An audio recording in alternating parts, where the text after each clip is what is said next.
Et je voudrais tout d'abord commencer par féliciter la coprésidence de la Côte d'Ivoire et du Canada qui nous a permis pendant ces 2 jours de mener des travaux très intéressants pour essayer de dynamiser cette architecture, constater tous les progrès qui ont été déjà faits et puis se définir la feuille de route pour le futur. Et donc c'est la France qui prendra la présidence de ce G7++ pour l'année 2019. Justement, vous vous inscrivez dans la continuité, vous avez dit. Alors, quelles sont les actions qui seront menées tout de suite à la prise de fonction de la France? Alors, pour l'instant, nous n'avons pas encore établi notre feuille de route.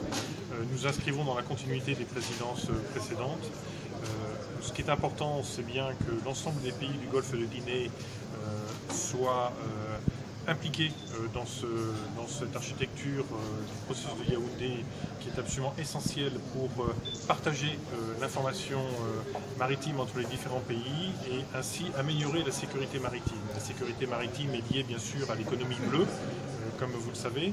C'est l'intérêt national de l'ensemble des pays qui bordent le Golfe de Guinée, mais c'est aussi les intérêts nationaux des pays du G7++, puisque aujourd'hui nous sommes dans un monde globalisé et nos intérêts nationaux finalement sont entremêlés les uns avec les autres, puisque une partie de l'économie, notamment du monde occidental, transite bien sûr par ce Golfe de Guinée.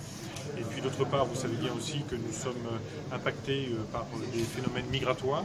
Donc c'est important aussi que l'économie des pays du Golfe de Guinée prospère.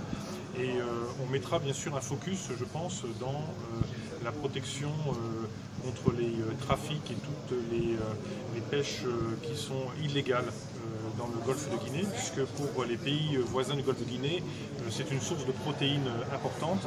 Et donc il est important de préserver ce patrimoine halieutique qui participe à la richesse, bien sûr, des pays du Golfe de Guinée. Merci.